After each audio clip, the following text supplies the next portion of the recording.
여러분, 지금까지 인생을 살아오면서 나는 단 한 번도 유혹을 받은 적이 없다, 그런 분 있으면 한번 고개를 끄덕여 보세요. 이 세상에서 단 한 번도 유혹받은 적이 없다, 이게 쉽지 않아요. 모든 사람들은 다 유혹을 받습니다. 성경에 보면 예수님도 사단의 유혹을 받으셨다라고 기록하고 있습니다. 그러나 유혹을 받는 것과 유혹에 빠지는 것은 전혀 다릅니다. 유혹을 받았어도 유혹을 거절한 사람이 있는가 하면 유혹을 받고 그 유혹에 빠져서 잘못된 길로 가는 사람들도 있습니다. 자, 그러면 창세기 39장에 나타나 있는 요셉은 유혹을 받았을 때 어떻게 대처를 하고 있을까요? 이 창세기 39장은 요셉의 생애에 있어서 가장 클라이막스, 절정의 장이다, 이렇게 얘기할 수 있습니다. 창세기 39장 6절 7절 말씀, 우리 한 목소리로 같이 한번 읽어보겠습니다. 주인이 그의 소유를 다 요셉의 손에 위탁하고 자기가 먹는 음식 외에는 간섭하지 아니하였더라. 요셉은 용모가 빼어나고 아름다웠더라. 그 후에 그의 주인의 아내가 요셉에게 눈짓하다가 동침하기를 청하니. 참 어려운 상황입니다. 요셉은 자신의 주인 보디발로부터 신임을 받았어요. 그런데 그 주인 보디발의 아내가 자기를 유혹하고 있는 거예요. 이 상황 속에서 요셉은 어떻게 해야 될까요? 요셉은 17살의 나이에 형들로부터 노예로 팔려와서 노예로 살고 있었어요. 그러다 그 집 주인의 신임을 얻어서 가정총무가 되었어요. 고향을 떠나서 멀리 홀로 살고 있어요. 독신이에요. 성경의 표현대로 요셉은 용모가 빼어났고 아름다운 젊은 청년이에요. 거기다가 권력을 가진 주인 사모님이 이 요셉을 매일같이 반복해서 유혹하고 있어요. 이것이 지금 요셉이 처한 상황입니다. 한마디로 말하면 요셉의 이 상황은 유혹에 빠질 수밖에 없는 그런 상황이다. 유혹에 빠지기 쉬운 상황이다, 이렇게 얘기할 수 있죠. 더군다나 창세기 39장 11절에서 12절 전반절에 보면 이렇게 표현하고 있어요. 그러할 때 요셉이 그의 일을 하러 그 집에 들어갔더니 그 집 사람들은 하나도 거기에 없었더라. 그 여인이 그의 옷을 잡고 이르되 나와 동침하자. 요셉이 일을 하러 집에 들어갔는데 아무도 없는 거예요.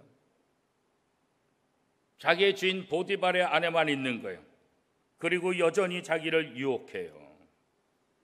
이 상황 속에서 요셉은 어떻게 했습니까? 창세기 39장 12절 후반절 말씀입니다. 함께 읽겠습니다. 그러나 요셉이 자기의 옷을 그 여인의 손에 버려두고 밖으로 나가매.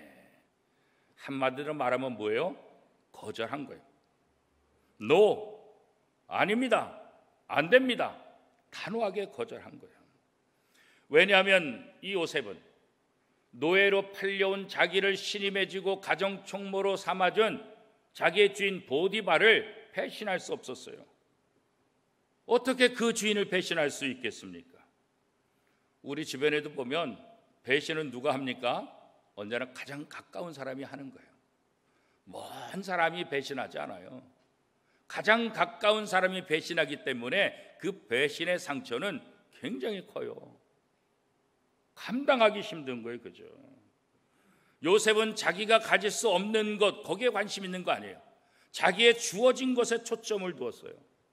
창세기 39장 9절 전반절 말씀에 보면 이 집에는 나보다 큰 이가 없으며 주인이 아무것도 내게 금하지 아니하였어도 금한 것은 당신뿐이니 당신은 그의 아내임이라. 요셉은 주인 부인에게 단호하게 설명했어요. 이 집의 모든 것 주인이 다 내게 맡겼다. 나보다 높은 사람 없습니다. 그러나 당신은 내 주인의 아내입니다.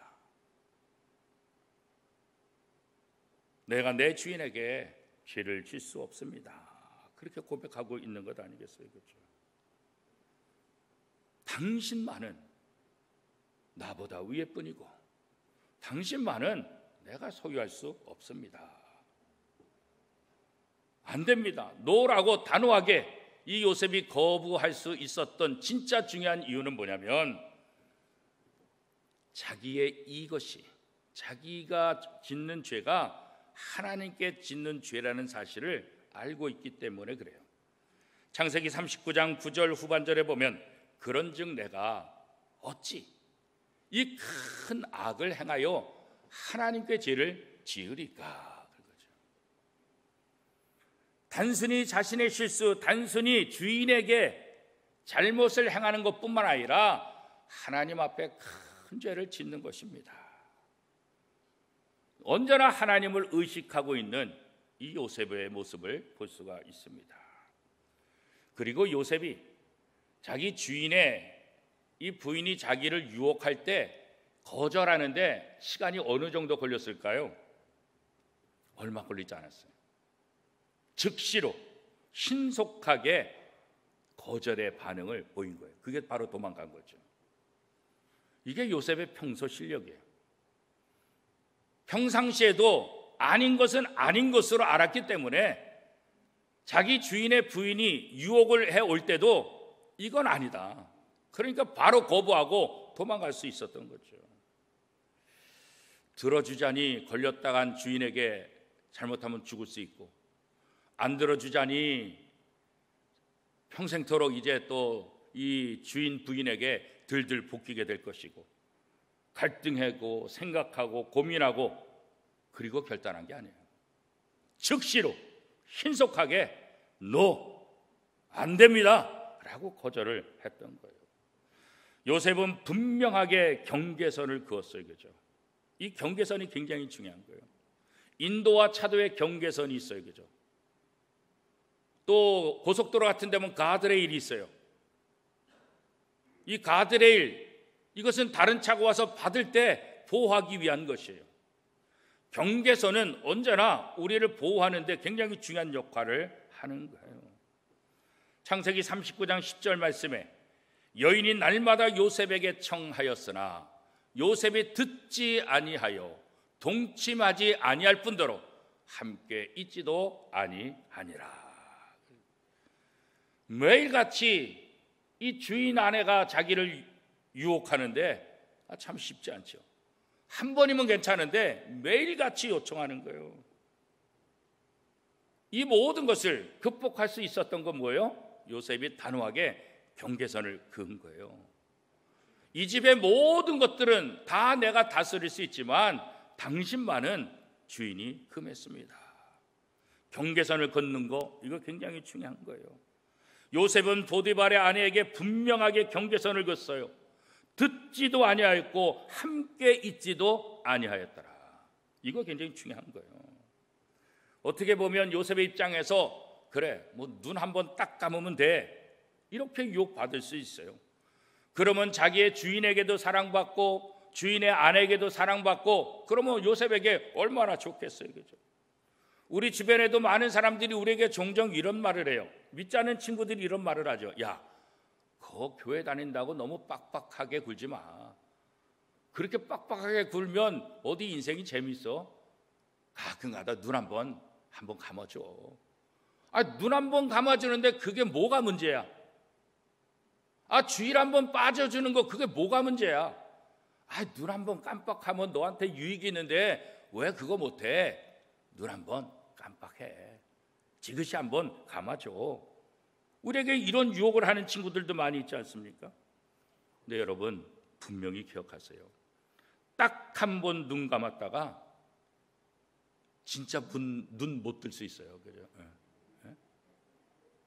딱 한 번 눈 감았다가 영원히 눈을 못 떠요. 이거 우리가 기억해야 돼요.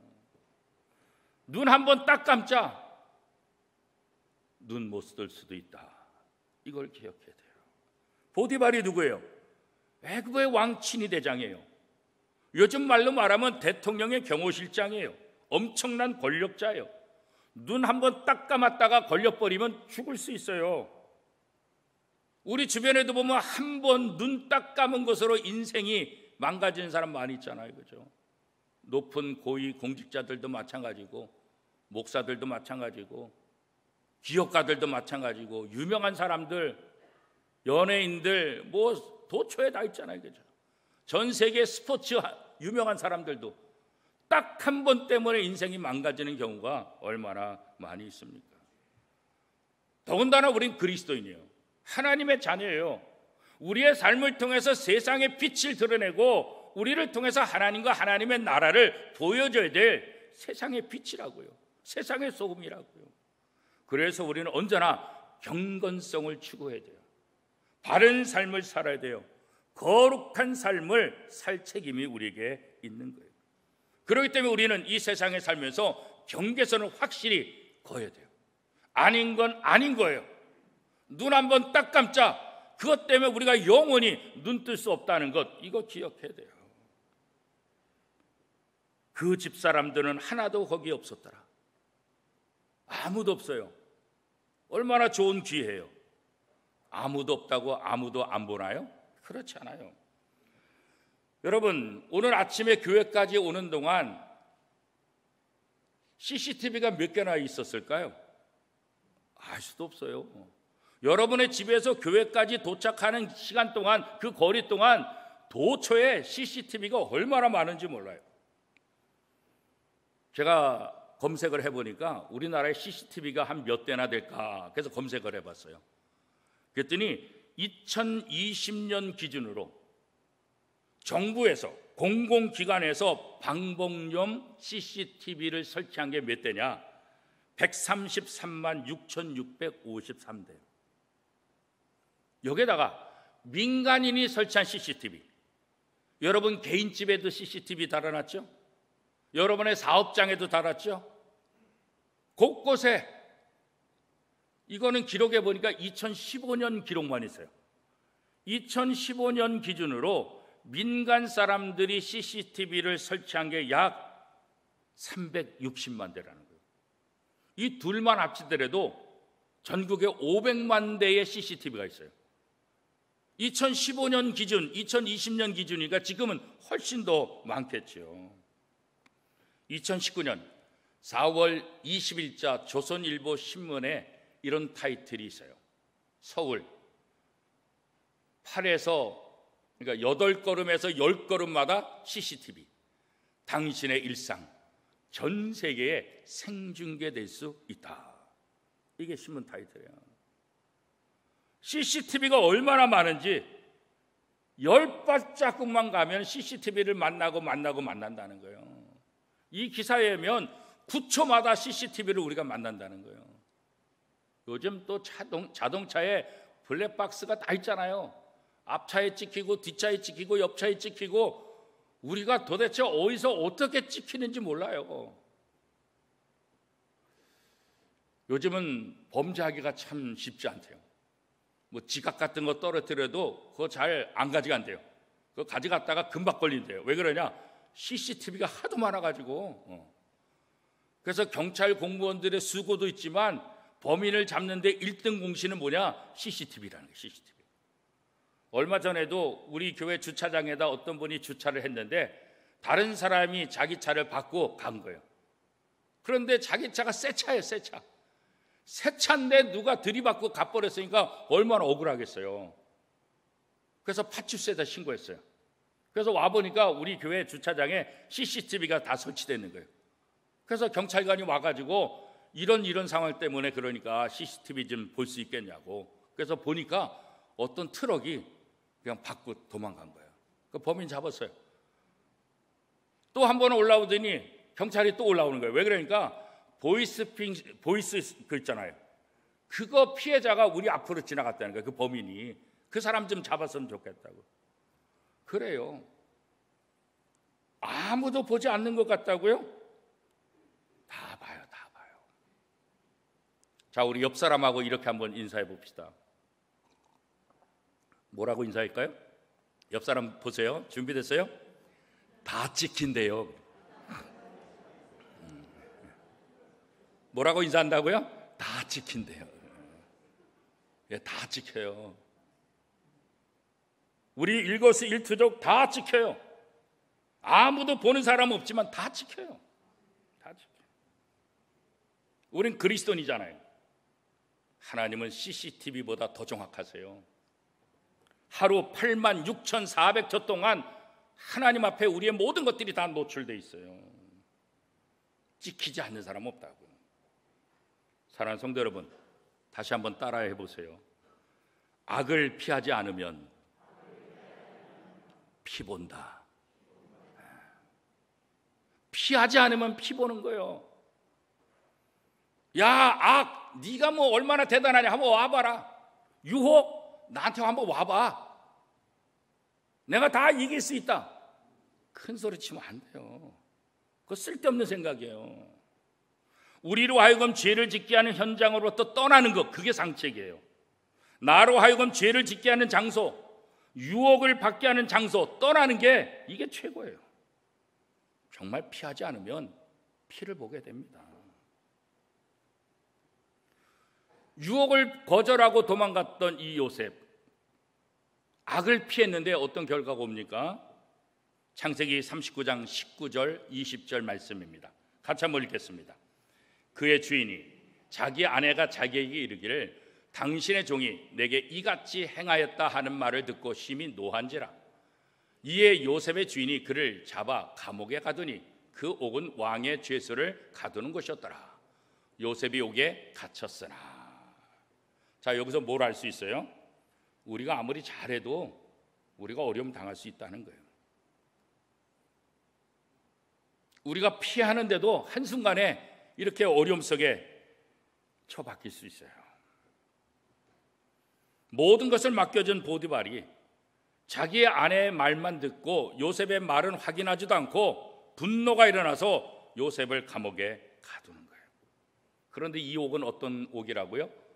왕의 신하들을 가두는 옥이라, 그렇게 말하고 있어요. 오늘 본문에 보면 희롱하다, 이 단어가 2번 나와요. 14절에 한 번 나오고요, 17절에 한 번 나와요. 이 희롱하려고, 희롱하다, 이 말을 풀면 어떤 말일까요? 가지고 논다, 그런 거예요. 나를 웃음거리로 만든다, 그 말이에요. 남자분들 기억해 보세요. 여자가 한을 품으면 어떻게 된다고요? 예, 5월에도 서리빨이 내린다. 이거 우리가 기억해야 돼요. 그렇게 요셉이 좋아서 매일같이 요셉을 쫓아다니며 유혹했던 이 여인, 그런데 이 여인이 싹 돌변하니까 어떻게 해요? 요셉을 성폭행범으로 거짓 고소를 해버리는 거예요. 무서워요. 이렇게 변해요. 한을 품는 거예요. 우리는 언제나 조심해야 돼요. 결국 요셉은 곤경에 빠지게 돼요. 그러나 이 곤경을 통해서 또 다른 것을 경험하게 되죠. 왕의 신하들을 가두는 그 옥에서 왕의 신하들을 만나고 왕의 신하의 꿈을 해몽해주고, 그리고 결국은 바로 꿈을 해몽해 줄 수 있는 그런 놀라운 기회를 여기서 또 만나게 되는 거예요. 하나님께서 종종 우리에게 오해받게 합니다. 억울한 일을 당할 때도 있습니다. 여러분은 오해받아 보신 적 있어요? 정말 괴로워요. 방법이 없어요. 그런데 그것조차도 성경에 보면 우리가 감당해야 될 몫이다, 그렇게 말씀하고 있는 거예요. 지금 요셉이 그런 거 아니겠어요? 얼마나 억울해요. 자기는 충성스러운 신하에 불과한데, 최선을 다했는데, 유혹은 주인 부인이 했지 요셉이 뭐 잘못한 게 있어요? 그런데 억울한 누명을 쓰고 감옥에 갇히게 되잖아요. 그런데 이것이 하나님께서 요셉에게 주신 뭐예요? 우회로라는 거예요. 우회로. 이 우회를 통해서 왕의 신하들 만나게 하고 장차 바로의 인정을 받게 되고 국무총리가 될 수 있는 우회로가 바로 여기 시작되는 거죠. 우리가 억울할 수 있어요. 너무 괴로울 수 있어요. 그러나 하나님은 우리를 다 지켜보고 계시다는 사실을 우리가 기억하기를 바라요. 억울하지만, 너무 괴롭지만, 이 모든 과정을 하나님께서 지켜보고 계신다. 그리고 이런 우회로를 통해서 하나님은 나를 연단시키고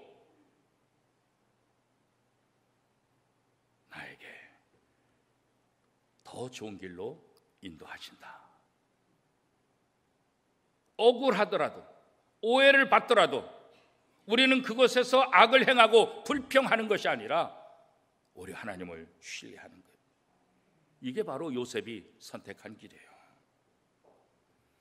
요셉은 자신이 처한 상황에도 불구하고 하나님을 향한 믿음을 버리지 않았어요. 요셉이 믿음을 지켰을 때 흔히 우리가 어떤 생각을 하겠어요? 야, 요셉이 이런 상황 속에서도 유혹을 거절하고 하나님의 말씀, 믿음을 지켰으니까 하나님께서 큰 보상을 하시겠다. 물론 그렇죠. 그러나 우리가 어떤 행동을 했을 때 곧바로 보상이 돌아오지 않을 때가 참 많아요. 그래서 우리는 때로는 더 막 힘들어하는 거예요. 억울할 때, 힘들었을 때 곧바로 보상이 들어오면 그래, 그래도 참아야지. 이게 참을 수 있잖아요. 근데 보상이 오랫동안 돌아오지 않으면 막 지치는 거예요. 힘드는 거예요. 괴로운 거예요. 그렇죠? 요셉의 이야기를 우리가 17세 때부터 자세하게 성경을 통해서 알 수 있잖아요. 그렇죠? 요셉이 결국 이런 억울한 일, 오해를 통해서 하나님 앞에 보상받은 것이 언제예요? 즉각적인 보상들도 순간순간 있었지만 먼 훗날 하나님께서 그에게 어떤 보상을 하는지 창세기 49장을 통해서도 우리에게 보여주고 있는 것을 볼 수 있죠. 아버지의 사랑, 아버지의 총애를 받았던 이 요셉, 그러나 그 결과 어때요? 형들로부터 시기와 질투 속에서 미움을 받게 되죠. 형들에 의해서 구덩이에 갇히게 되고 위대한 상인에게 팔려가고 애굽의 보디발 집에 팔려가서 종노릇하죠. 그런데 거기서 주인의 마음에 들지요. 주인이 인정해서 가정 충무가 돼요.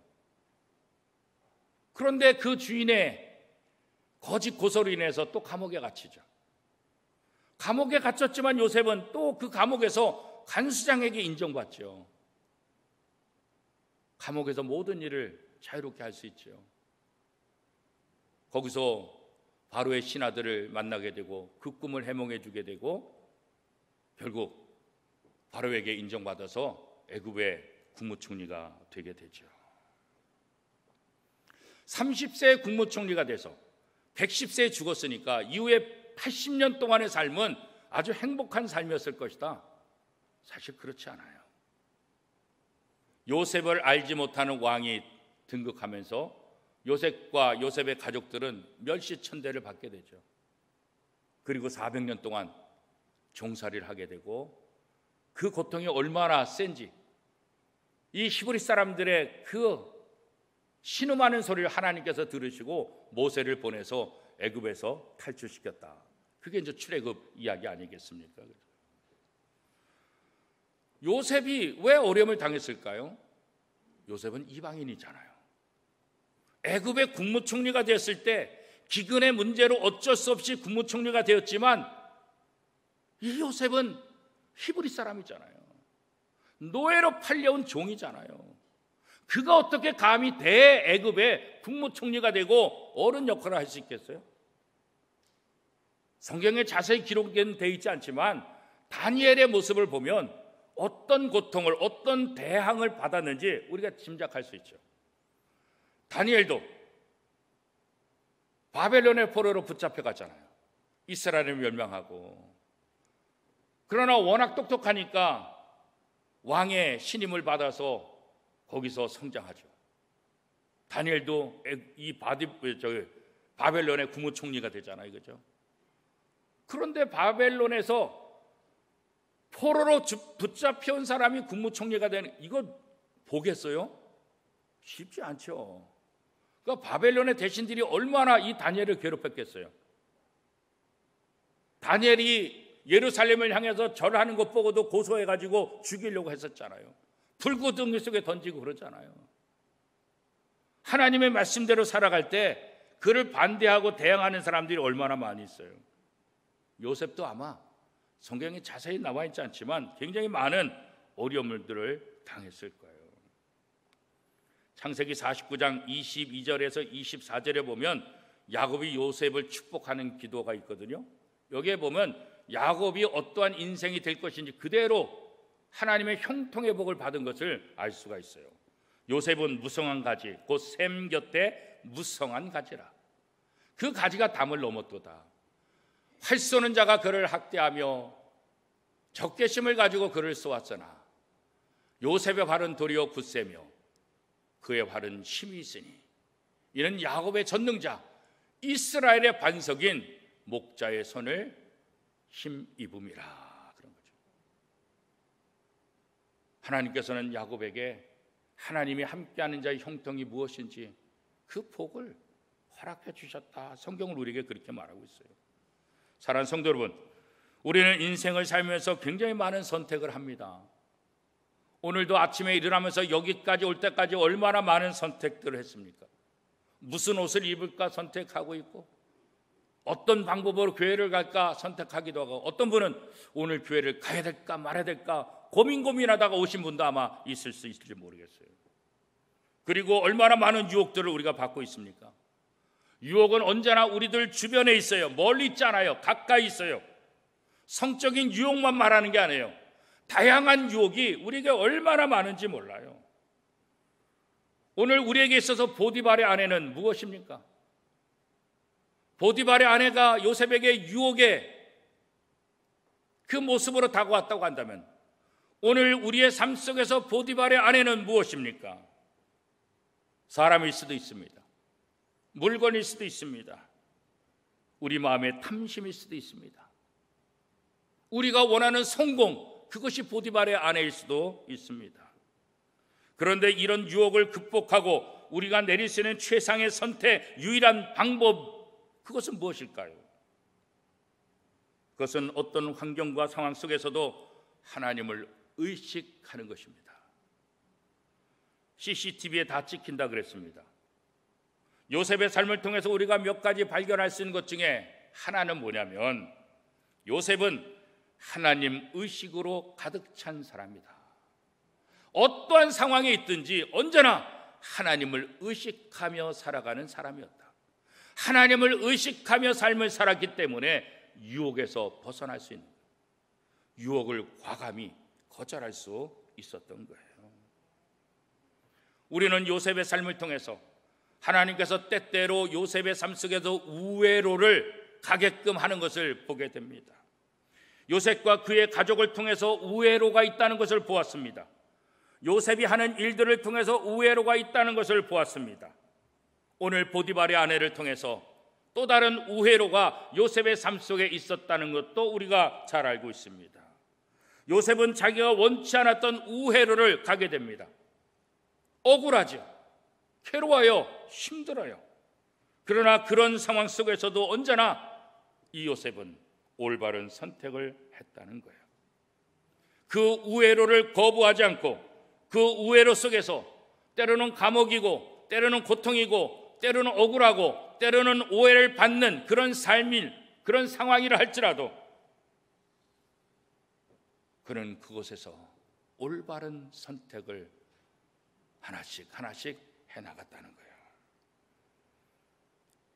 오늘 우리의 삶 속에도 보면 우리가 이해하지 못할 일들을 경험할 수 있어요. 왜 나에게 이런 일이 일어나지? 왜 나는 잘 풀리지 않지? 나보다 신앙생활 잘 못하는 사람들 잘 풀리는데, 나보다 교회 봉사하지 못하는 사람들 잘 풀리는데 왜 나는 이렇게 어려울까? 나는 내 인생은 왜 이래? 왜 이렇게 풀리지 않아? 오히려 왜 이렇게 꼬이지? 이게 정말 하나님이 인도하시는 삶입니까? 하나님이 정말 내 인생에 개입하시고 나를 도와주시는 걸까?